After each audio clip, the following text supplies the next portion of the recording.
One of the first obstacles encountered along any contemplative path is the basic uncertainty about the nature of spiritual authority. If there are important truths to be discovered through introspection, there must be better and worse ways to do this, and one should expect to meet a range of experts, novices, fools, and frauds along the way. Of course, charlatans haunt every walk of life, but on spiritual matters, foolishness and fraudulence can be especially difficult to detect. Unfortunately, this is a natural consequence of the subject matter. When learning to play a sport like golf, you can immediately establish the abilities of the teacher, and the teacher can, in turn, evaluate your progress without leaving anything to the imagination. All the relevant facts are in plain view. If you can't consistently hit the little white ball where you want it to go, you have something to learn from anybody who can. The difference between an expert and a novice is no less stark when it comes to recognizing the illusion of the self, but the qualifications of a teacher and the progress of a student are more difficult to assess. Spiritual teachers of a certain ability, whether real or imagined, are often described as gurus, and they elicit an unusual degree of devotion from their students. If your golf instructor were to insist that you shave your head, sleep no more than 4 hours each night, renounce sex, and subsist on a diet of raw vegetables, you would find a new golf instructor. However, when gurus make demands of this kind, many of their students simply do as directed. In the West, the term guru immediately conjures the image of a surrounding cult of devotees, a situation known to give rise to terrifying social deformities. In cults and other fringe spiritual communities, we often find a collection of needy and credulous dropouts, ruled by a charismatic psychotic or psychopath. When we consider groups like the People's Temple under Jim Jones, the Branch Davidians under David Koresh, and Heaven's Gate under Marshall Applewhite, it is almost impossible to understand how the spell was first cast, let alone how it was maintained under conditions of such terrible deprivation and danger. But each of these groups proved that intellectual isolation and abuse can lead even well-educated people to willingly destroy themselves. Gurus fall at every point along the spectrum of moral wisdom. Charles Manson was a guru of sorts. Jesus, the Buddha, Muhammad, Joseph Smith, and every other patriarch and matriarch of the world's religions were as well. For our purposes, the only difference between a cult and a religion are the numbers of adherents and the degree to which they are marginalized by the rest of society. Scientology remains a cult. Mormonism has, just barely, become a religion. Christianity has been a religion for more than 1,000 years, but one searches in vain for differences in their respective doctrines that account for the differences in their status. Some gurus claim to channel the dead, to be poised to leave Earth on an alien spacecraft, or to have once ruled Atlantis. Others impart perfectly reasonable teachings about the nature of the mind and the causes of human suffering, only to make ridiculous claims about cosmology or the origins of disease. To hear that someone is a guru tells us almost nothing apart from the fact that some students hold this person in high esteem. Whether their reasons for doing so are good or bad, and whether these people pose a danger to their neighbors, depends upon the content of their beliefs. Teachers in any field can help or harm their students, and a person's desire to make progress and to win the teacher's approval can often be exploited, emotionally, financially, or sexually. But a guru purports to teach the very art of living, and thus his beliefs potentially encompass every question relevant to the well-being of his students. Apart from parenthood, probably no human relationship offers greater scope for benevolence or abuse than that of guru to disciple. Unsurprisingly, therefore, the ethical failures of the men and women who assume this role can be spectacular and constitute some of the greatest examples of hypocrisy and betrayal to be found anywhere. The problem of trust is compounded because the line between valid instruction and abuse can be difficult to discern. Given that the entire purpose of a devotee's relationship to a guru is to have his egocentric illusions exposed and undermined, any unwelcome intrusion into his life can potentially be justified as a teaching. Here's a quote from the Zen literature. Whenever Gutei Osho was asked about Zen, he simply raised his finger.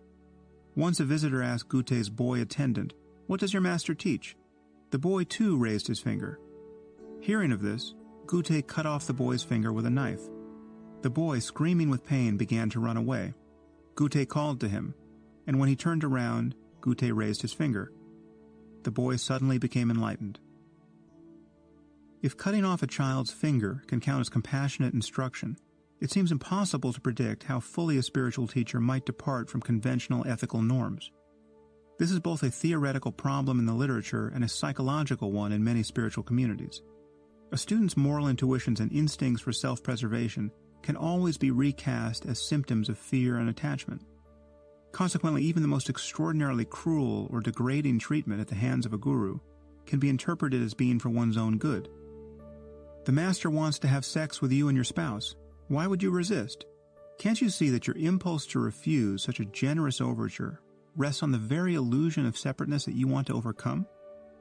Oh, you don't fancy tithing 20% of your income to the ashram? Why are you so attached to the fruits of your own labor? What is enlightenment worth to you anyway? You don't like scrubbing toilets and doing yard work for hours at a stretch? Are you above performing such simple acts of service to the divine? Don't you see that this feeling of self-importance is precisely what must be surrendered before you can recognize your true nature? You found it humiliating when the master had you strip naked and dance in front of your parents and the rest of the congregation? Can't you see that this was just a mirror held up to expose your own egocentricity? Oh, you don't think an enlightened adept would behave this way? Well, what makes you think your provincial assumptions about enlightenment are true?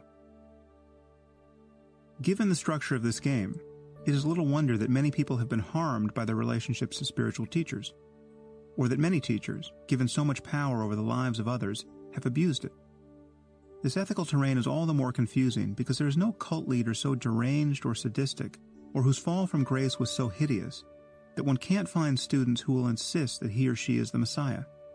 It is amazing to consider, but there are people still walking this earth who believe that Jim Jones, David Koresh, and Marshall Applewhite were genuine saviors. It is also safe to say that no teacher has been so saintly and impeccable that someone hasn't left his company convinced that he was a dangerous lunatic. If every guru were judged by the worst thing anyone had ever said about him, none would escape hanging. It is true, however, that the role of guru seems to attract more than its fair share of narcissists and confidence men. Again, this seems to be a natural consequence of the subject matter. One can't fake being an expert gymnast, a rocket scientist, or even a competent cook, at least not for long. But one can fake being an enlightened adept.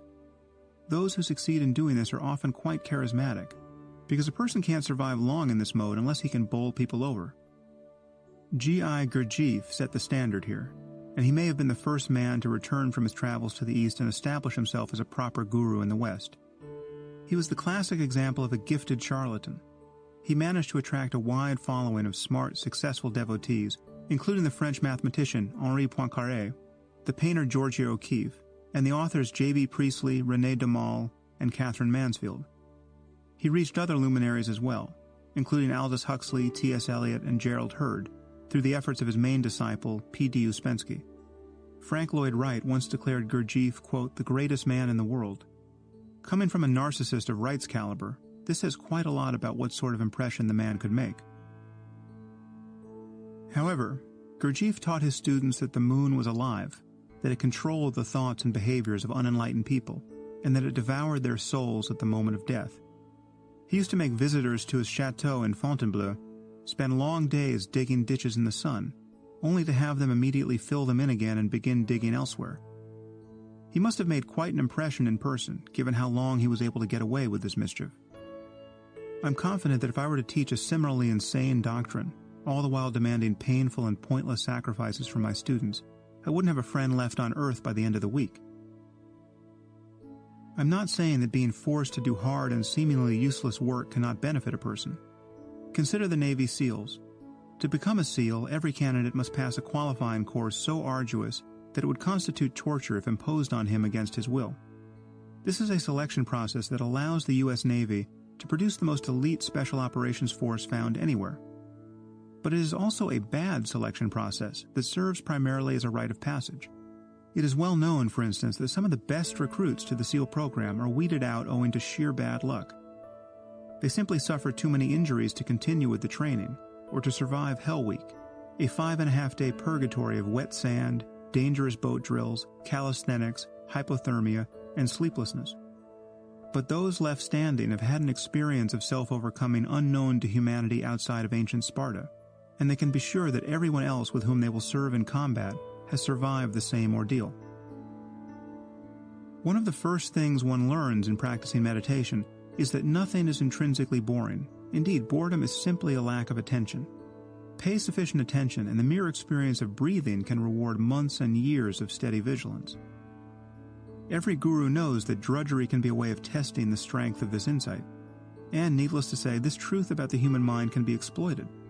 The journalist Francis Fitzgerald recounts meeting many well-educated disciples of Osho, Bhagwan Sri Rajneesh, doctors, lawyers, engineers, professors, doing years of uncompensated menial labor at his Oregon commune. All appeared quite happy with the work, presumably viewing it as an exercise in self-overcoming. Indeed, abandoning one's worldly ambitions to do menial labor, attentively and joyfully, can be an exercise in self-overcoming. Here, two truths apparently collide. A person can be exploited and still learn something valuable in the process. But one must draw the line somewhere, and I think consent should be the governing principle. SEALs in training can drop out at any time, and they are continually encouraged to do so. The inner voice that says they might not have what it takes to be a SEAL is deliberately amplified by their instructors, often by bullhorn, so that those who don't have what it takes will leave the program. That is what distinguishes SEAL training from actual torture. Cults, by contrast, often violate the principle of consent in many ways. I don't deny that a truly enlightened man or woman, that is one who has fully and permanently unraveled the conventional sense of self, might awaken his or her students by violating certain moral and cultural norms. But extreme examples of such unconventional behavior, often referred to in the literature as crazy wisdom, seem to produce the desired result only in the literature. Every modern instance of these shenanigans has seemed far more crazy than wise, attesting to nothing so much as the insecurities and sensual desires of the guru in question. Ancient tales of liberating violence, as in the Zen parable I just read, or of enlightening sexual exploits, seem like literary teaching devices, not accurate accounts of how wisdom has been reliably transmitted from master to disciple. It is usually easy to detect social and psychological problems in any community of spiritual seekers. This seems to be yet another liability inherent to the project of self-transcendence. Many people renounce the world because they can't find a satisfactory place in it. And almost any spiritual teaching can be used to justify a pathological lack of ambition. For someone who has not yet succeeded at anything, and who probably fears failure, a doctrine that criticizes the search for worldly success can be very appealing. And devotion to a guru, a combination of love, gratitude, awe, and obedience, can facilitate an unhealthy return to childhood. In fact, the very structure of this relationship can condemn a student to a kind of intellectual and emotional slavery. The writer Peter Marin captured the mood perfectly. Obedience to a perfect master. One could hear, inwardly in them, the gathering of breath for a collective sigh of relief. At last, to be set free, to lay down one's burden, to be a child again, not in renewed innocence, but in restored dependence, in admitted, undisguised dependence, to be told again what to do, and how to do it. The yearning in the audience was so palpable, their need so thick and obvious, that it was impossible not to feel it, impossible not to empathize with it in some way. Why not, after all? Clearly there are truths and kinds of wisdom to which most persons will not come alone. Clearly there are in the world authorities in matters of the spirit, seasoned travelers, guides.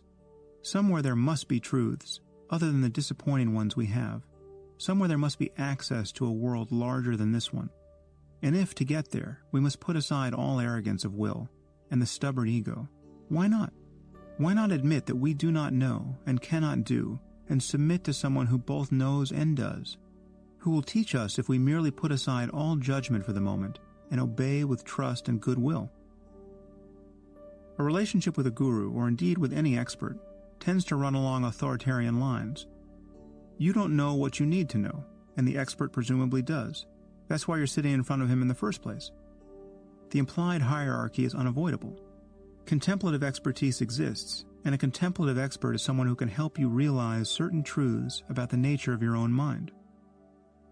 Unfortunately, the link between self-transcendence and moral behavior is not as straightforward as we might like. It would seem that some people can have genuine spiritual insights and a capacity to provoke these insights in others, while harboring serious moral flaws. It is not always accurate to call such people frauds. They aren't necessarily pretending to have spiritual insights, or to be able to produce such experiences in others. but depending on the level of their practice, their insights may be an insufficient antidote to the rest of their personalities. The resulting problems can be accentuated by cultural differences. For instance, what is the age of consent for sex? One wouldn't necessarily get the same answers in Bombay and Boston. Certain schools of Buddhism focus on compassion, kindness, and non-harming to an unusual degree, and this offers some protection against abuses of power. But even here, one occasionally finds a venerated master with the ethical intuitions of a pirate. Consider the case of the late Tibetan Lama Chogyam Trungpa Rinpoche, who was an inspired teacher but also an occasionally violent drunk and philanderer. As guru to Allen Ginsberg, Trungpa attracted many of America's most accomplished poets into his orbit.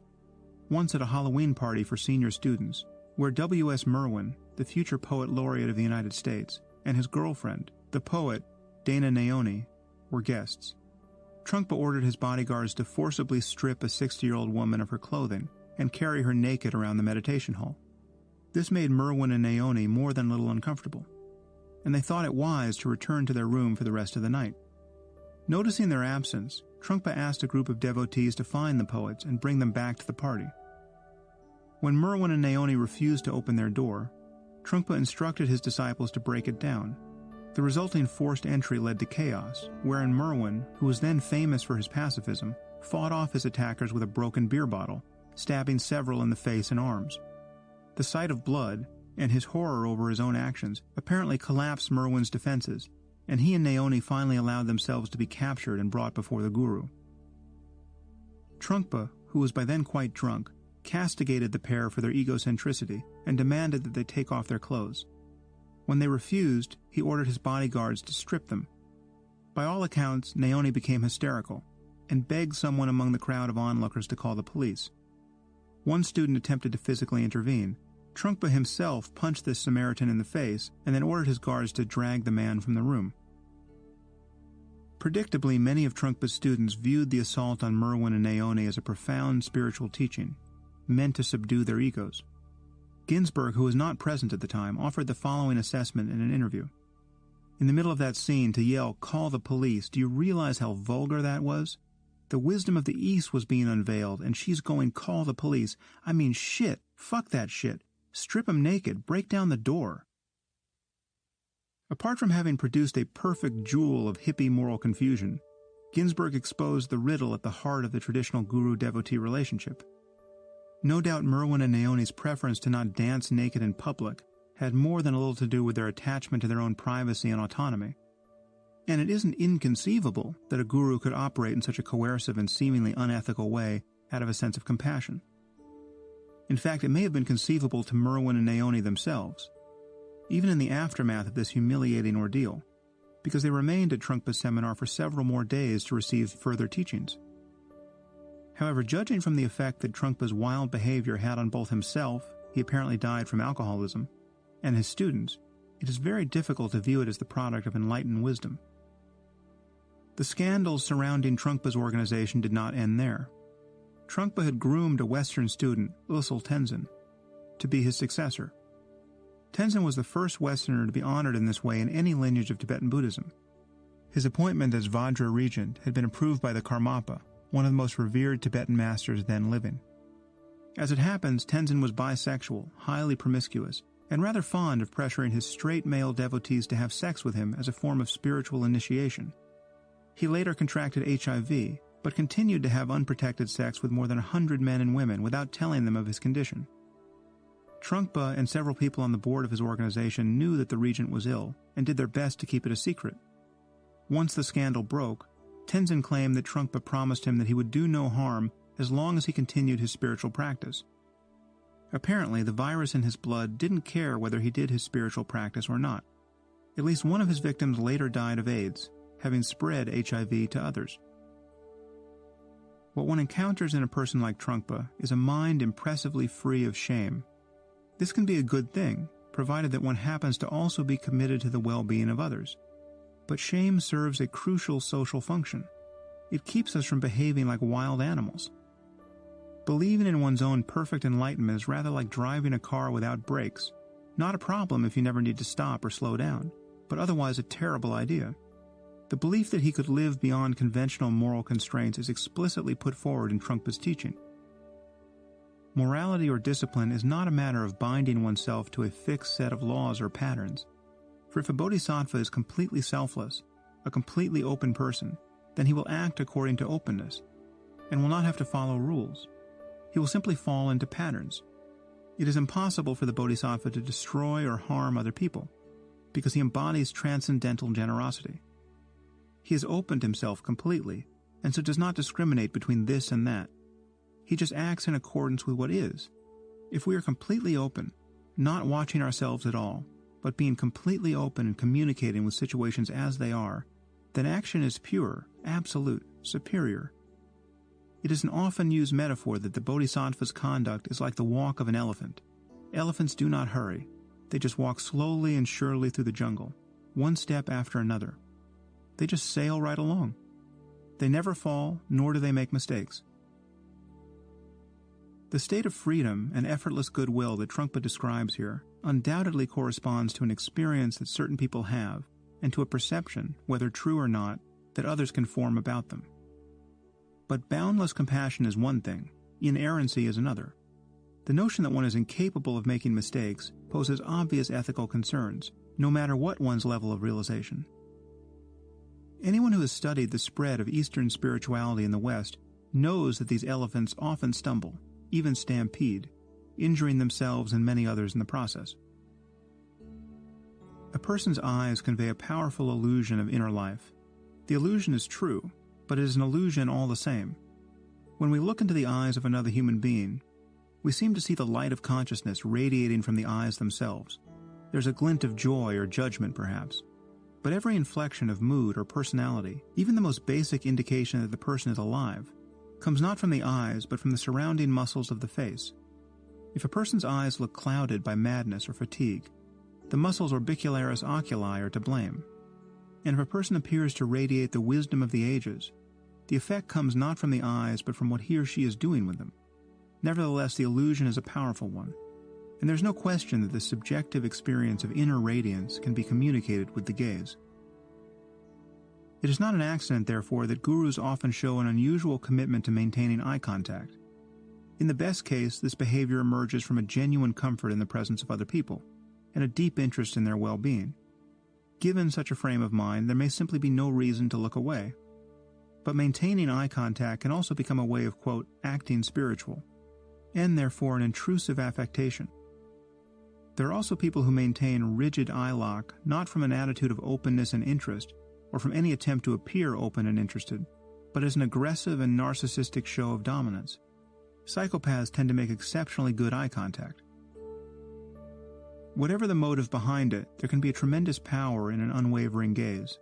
Most of you will know what I'm talking about, but if you want to witness a glorious example of the assertive grandiosity that a person's eyes can convey, watch a few interviews with Osho. I never met Osho, but I've met many people like him, and the way he plays the game of eye contact is simply hilarious. I confess that there was a period in my life, after I first plunged into matters spiritual, when I became a nuisance in this respect. Wherever I went, no matter how superficial the exchange, I gazed into the eyes of everyone I met as though they were my long-lost lover. No doubt many people found this more than a bit creepy. Others considered it a stark provocation, but it also precipitated exchanges with complete strangers that were fascinating. With some regularity, people of both sexes seemed to become bewitched by me on the basis of a single conversation. Had I been peddling some consoling philosophy and been eager to gather students, I suspect that I could have made a proper mess of things. I definitely glimpsed the path that many spiritual impostors have taken throughout history. Interestingly, when one functions in this mode, one quickly recognizes all the other people who are playing the same game. I had many encounters wherein I would meet the eyes of a person across the room, and suddenly we were playing War of the Warlocks, two strangers holding each other's gaze well past the point that our primate genes or cultural conditioning would ordinarily countenance. Play this game long enough and you begin to have some very strange encounters. I don't remember consciously deciding to stop behaving this way, but stop I did. Nevertheless, it is worth paying attention to the type of eye contact one makes. As I already noted, the discomfort one feels when meeting another's gaze seems like nothing more than a ramification of the very feeling of being a self. For this reason, open-eyed meditation with another person can be a very powerful practice. When one overcomes the resistance to staring into another person's eyes, the absence of self-consciousness can be especially vivid.